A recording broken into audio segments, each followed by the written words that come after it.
메소포타미아가 지금 이라크 지방이에요. 이 메소포타미아. 메소포타미아로 보내며 가나안 여자와 결혼하지 말라고 명령한 것과 야곱이 부모의 명령에 순종하여 메소포타미아로 간 것을 알게 되었다. 크게 중요한 거죠. 야곱이 부모의 명령에 순종해서 갔다는 거예요. 그냥 오케이 하면서 가만히 있었던 게 아니라 뭐 이유가 돼서 거기는 너무 힘든데 간 게 아니라 뭐가 됐든 야곱은 간약하고 교활하고 했지만 부모의 말에 순종해서 짐 싸가지고 갔어요. 그러면서 이제 가나안 여자와 결혼하지 말라는 그 명령도 거기서 유혹도 많았을 거고 형이 있으니까 형이 하고 싶은 거 남자 동생 형제들 보면 형이 하고 싶은 거 그대로 따라하고 하고 싶은 거 그대로 있거든요. 근데 그런 걸 하지 않고 부모의 명령에 순종해서 갔다는 거. 그는 또 자기 아버지 이삭이 가나안 여자들을 좋아하지 않는다는 것도 알고 있었다. 그러니까 에서와 틀린 모습이죠. 그래서 에서는 아브라함의 아들인 이스마엘에게 가서 이스마엘의 딸이며 느바이옷의 누이 동생인 마할랏을 자기 본처들 외에 다른 아내로 맞아들였다.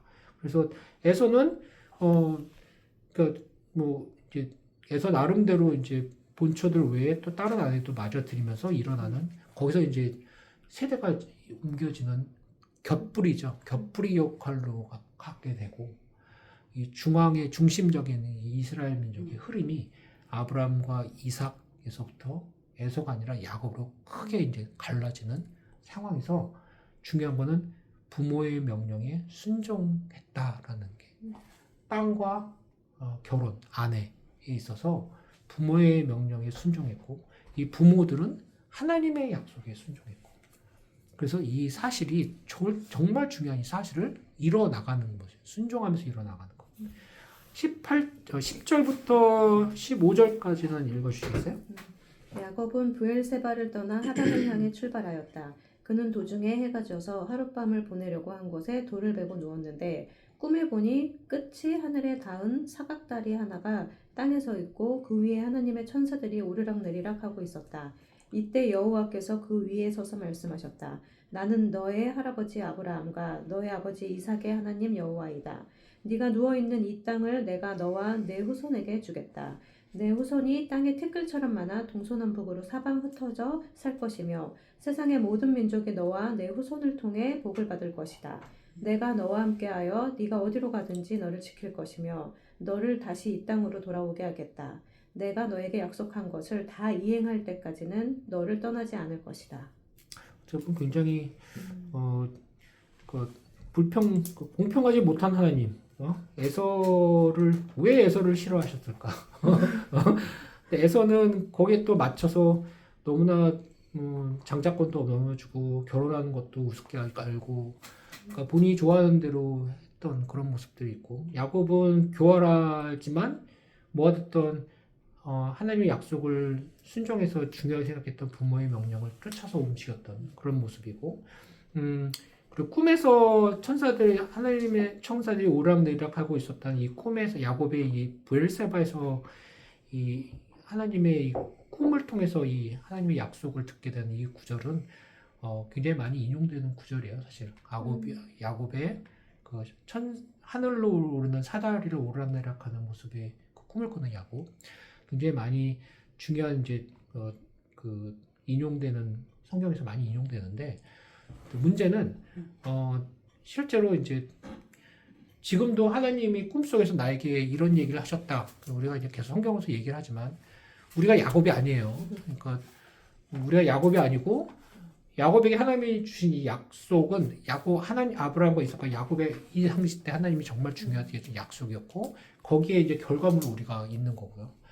그러니까 그 잘못 많이 도용되는 이야기 중에 하나가 사람들이 내가 야곱인 것 마냥 꿈속에서 하나님이 이런 말씀을 하셨다라고 하면서 인용되는 것 중에 상당수가 아브라함, 야곱 이 꿈에서 하나님과 얘기를 나눴던 이거를 많이 사람들이 지금 이거 계시예요, 계시. 하나님이 계시죠. 하나님이 계시를 해서 하나님의 말이 선포가 돼서 야곱이 꿈이지만 그걸 각인시켜주는 그거지만 오늘날에 하나님이 계시는 지금 이걸 성경을 지금 보면서 이게 계시예요. 성경 말씀이 계시고 누가 꿈속에서 야곱처럼 하나님의 어떤 말씀을 듣고 이뤘다. 그 계시를 이렇게 얘기했다는 그 순간 이 사람은 이단이 돼버리는 거예요. 성경에서. 굉장히 중요한 사실이거든요. 성경 이외의 것으로 아니면 성경인 거를 엉뚱하게 코테이션해서 지난번에 우리 그 얘기를 했잖아요. 이순신 장군의 일기, 난중일기를 읽고 너무 감명받아서 내가 마치 한국에 서울에 일본 사람들 오면 외놈인 거 마냥 다 칼로 찌른다고 하면 정신 나간 사람이라고요. 그렇다고 해서 난중일기를 그러면 우리가 무시해야 돼? 그건 아니에요. 제대로 읽고 그 안에서 교훈은 애국심, 준비사상 그런 것들에 대한 걸 알고 오늘날도 그렇게 적용을 해야 되겠죠. 이것도 역사서기 때문에 역사의 야곱이 아빠 엄마의 말을 듣고 가는 길에 하나님의 약속을 꿈 속에서 이렇게 들었다는 것 알죠? 우리가 받아들여야 될 교훈은 내가 야곱인 것 마냥 하나님의 말을 꿈속에서 계시로 듣고 막 들어주세요 이런 게 우리가 배워야 될 게 절대 아니고 야곱의 아브라함과 이삭과 야곱의 하나님의 이 말씀이 정말 실제 이루어져서 오늘날 우리는 거의 4,500년 지난 지금 정말 이 세상에 후손이 세상에 퍼진 이스라엘 티끌처럼 이스라엘 민족, 유대인 민족이 지금 미국에도 있어요. 세상 어디에도 있고 이스라엘 땅에도 있고 근데 유대인의 힘이 정말 막강해요. 그래서 얘네들이 돈줄을 주고 있기 때문에 선거에서도 굉장히 힘이 많고 이 이스라엘 민족에 대해서 거기에 격가지로 우리도 많은 민족이 이스라엘을 통해서 복을 얻는다는 그 하나님의 약속 안에 우리도 한국 사람들, 미국 사람들 우리도 축복을 받는 거고 또 하나 중요한 거는 너를 축복하는 자는 축복을 낼 거고 너를 저주하는 자는 저주를 내리라는 이 약속도 여기 항상 있어요. 우리도 그거 절대 잊으면 안 돼요. 나는 크리스찬인데 이스라엘 사람 너무 못된 것 같아. 못된 것 같은 것이 어디서 들어서 뭘 잘못 들어서 내가 못된 것 같아 생각하겠지만 하나님의 성경의 하나님의 말씀 약속에 대해서는 우리는 교훈으로 오늘날 우리가 배워야 될 점은 하나님이 선택하셨던 이 민족에 대해서 우리는 어떻게든지 이 민족에 대해서 귀하게 생각해야 되고 하나님의 약속에 대해서 귀하게 생각해야 돼요. 하나님의 편애가 분명히 있어요. 네? 야곱 너무 편애하시잖아요. 왜 이렇게 편애하실까? 에서는 왜 이렇게 안 편애하실까? 여기에 대한 것이 우리가 계속 보지만 은혜라는 것, 그레이스의 뜻이에요. 편애, 일방적인 편애. 야곱이 우리가 보지만 야곱이 잘나서 편애한 건 아니에요. 하나님이 그냥 일방적으로 편애하시는 크리스찬들, 예수님을 구세주로 믿는 크리스찬들의 모습들 보면 이 사람들이 선해서 착한 일을 많이 해서 하나님이 너는 의로운 사람이야. 내가 너를 편애할게. 절대 없어요. 그런 게. 단지 아브라함처럼 하나님의 말씀을 믿고 그 믿음을 순종하는 그 믿음을 하나님이 보셔서 너를 의로운 자로 여기셨다라는 것과 똑같이 하나님의 편애를 받는 거거든요. 야곱이 지금 받는 이 편애도 어마무시한 편애예요. 그 안에서도 죄성이 일어나고 사건이 일어나는 모습들이 있지만 그 과정 가운데 다시 야곱을 이제 깨우시는 모습이고요. 16절부터 22절까지 읽어주시겠어요? 야곱은 잠에서 깨어나 몹시 놀라며 이렇게 말하였다. 여호와께서 분명히 이곳에 계셨는데도 내가 그것을 알지 못하다니 정말 두려운 곳이구나. 이곳은 바로 하나님의 집이며 하늘의 문이다. 야곱은 아침 일찍 일어나 자기가 베었던 돌을 기념비로 세워 그 위에 기름을 붓고 그곳 이름을 하나님의 집이란 뜻으로 베델이라고 하였다. 그러나 그곳에 있는 성의 본래 이름은 루스였다. 그러고서 야곱은 하나님께 맹세하며 말하였다. 만일 하나님이 나와 함께 하셔서 이 여정에서 나를 지키시고 먹을 양식과 입을 옷을 주셔서 나를 내 고향으로 무사히 돌아가게 하시면 여호와께서 나의 하나님이 되실 것이며 내가 기념비로 세운 이 돌은 하나님의 집이 될 것입니다. 그리고 하나님께서 나에게 주신 모든 것에서 내가 반드시 11조를 드리겠습니다. 11조란 말도 여기서 나오고요. 네, 뭐뭐 하면 하나님께서 나를 지키시면 내가 이렇게 하겠습니다.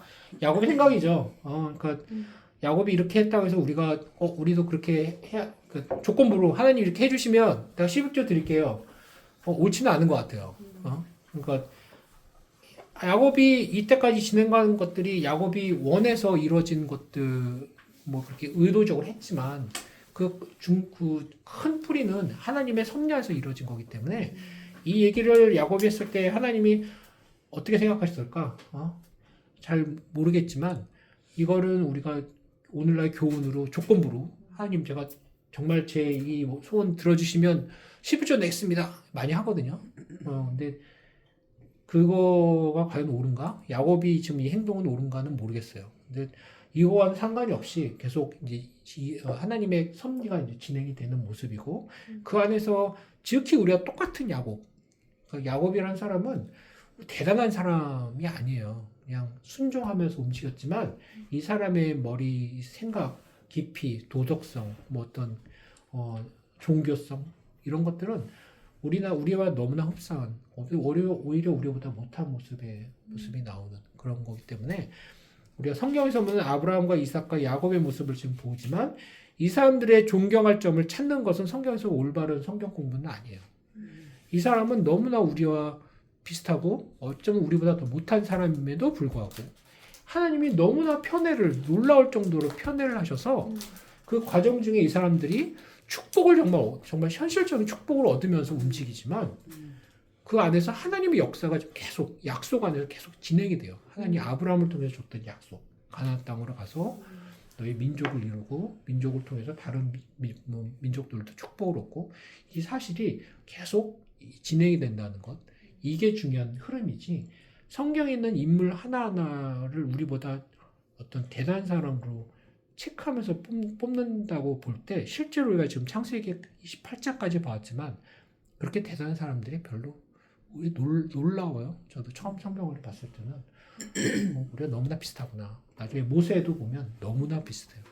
그러니까 이런 야곱까지 우리가 보고 29절부터는 우리가 다음 주에 보겠는데 외삼촌 집에서 이제 도착한 야곱의 모습들 29절부터 이제 보겠습니다. 기도하죠. 하나님 아버지 저희들 이삭과 에서 야곱, 르브가 이 네 명의 이 사람들의 이 삶을 통해서 삶 가운데서 하나님의 이 놀라운 약속이 근근히 뿌리를 내리고 진행되는 모습들을 봅니다. 이들의 삶 가운데 이 죄성으로 움직이는 모습들도 보고 이들이 하나님 말씀 안에서 순종하는 모습도 보고 또 아무런 감흥이 없이 그냥 자기 멋대로 살아가는 그런 모습도 봅니다. 저희들이 성경을 보면서 당신의 말씀에 정확한 의미를 알고 거기에 대해서 순종하면서 살아가는 것이 한편으로는 그렇게 어려운 것이 아니라는 것, 또 한편으로는 그게 굉장히 중요하다는 것, 저희들이 깨닫고 살아가는 자들이 될 수 있도록 도와주시옵소서. 예수 그리스도 이름으로 기도했사옵나이다. 아멘. 감사합니다.